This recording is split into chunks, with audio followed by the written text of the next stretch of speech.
उम्मती हैं और हम जागे हुए हैं। देखिए, वक्फ का मामला चल रहा है।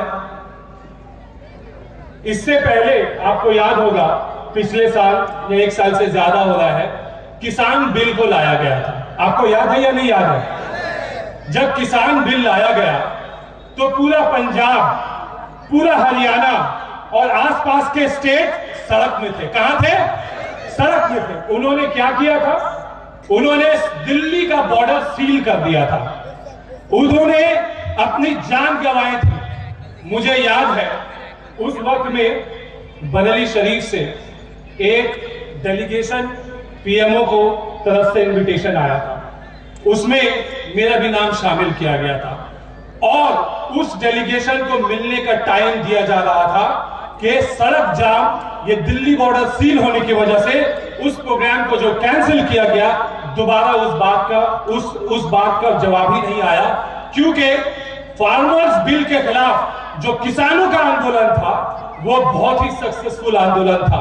जिस तरीके से आज जोर जबरदस्ती वक्फ बिल को पार्लियामेंट के द्वारा मोदी सरकार लाने की कोशिश कर रही है, उसी तरीके से फार्मर बिल को, किसान बिल को मोदी सरकार लाने की कोशिश कर रही थी और नतीजा ये हुआ, किसानों के, हमारे पंजाबी भाइयों के, हमारे सिख भाइयों के, हमारे हरियाणवी भाइयों के और पूरे किसानों की समाज जब रास्ते में उतरी हुई थी तो सरकार को अपना बिल वापस लेना पड़ा था। आपको याद है या नहीं याद है? तो जब किसान बिल वापस लिया गया था तो इंशाअल्लाह वक्फ बिल भी वापस लिया जाएगा। आप ये उम्मीद रखते हैं या नहीं रखते?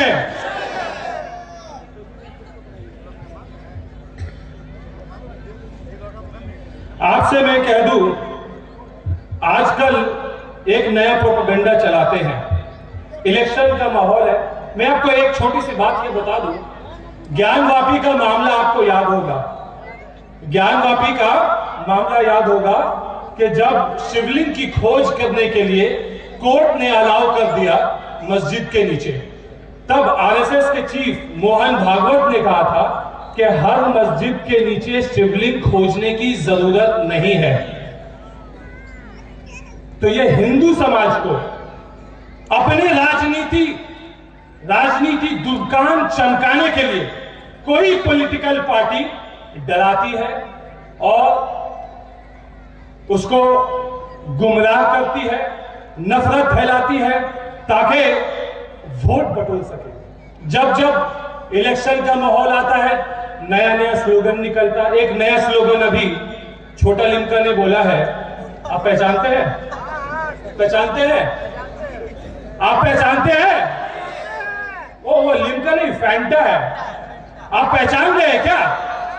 छोटा फैंटा को पहचानते हैं आप? छोटा फैंटा को नहीं पहचानते? हाथ उठा के बताइए, छोटा फैंटा को कौन पहचानते हैं? पहचानते हैं छोटा फैंटा को? छोटा फैंटा ने बोला है कि एक रहोगे, नेक रहोगे और बटोगे तो कटोगे। ये देखिए, ये नफरत फैलाने की राजनीति है, वोट बटोरने की राजनीति है। आप जान लीजिए, हम मोहम्मद सल्लल्लाहु अलैहि वसल्लम के उम्मती है। हम किसी से नहीं डरते, हमारा डर है तो सिर्फ अल्लाह से। और मेरा यह मानना है कि मेरे हिंदू भाई, मेरे सिख भाई, मेरे क्रिश्चियन भाई, मेरे बुद्ध भाई, मेरे जैन भाई जो भारत में रहते हैं वो भी किसी से नहीं डरते वो। लेकिन ये डर की राजनीति देखिए कहां काम आती है। ये डर की राजनीति वहां काम आती है जब फैसला सुना दिया जाता है कि देश की सबसे बड़ी मस्जिद के ऊपर, मुसलमानों के सेंटिमेंट के ऊपर में, और उस जजमेंट में जज का नाम भी नहीं आता। उस जजमेंट में जज का नाम नहीं है। जनरली हर जजमेंट में जज का नाम रहता है कि जजमेंट कौन लिखता है, और इस जजमेंट में नीचे कौन जज है उसका भी नाम नहीं है। बहरहाल मामला यही है कि जो हमसे पहले स्पीकर हजरात ने कहा कि इत्तेहाद की जरूरत है, सड़क में आने की जरूरत है। आप लोगों की जिंदगी आप कैसे गुजारेंगे इसकी जिम्मेदारी आप पे है, किसी और पे नहीं है। सरकार तक आपको बात पहुंचाना है, सड़क में उतरना होगा, लेकिन पीसफुल तरीके से उतरना होगा।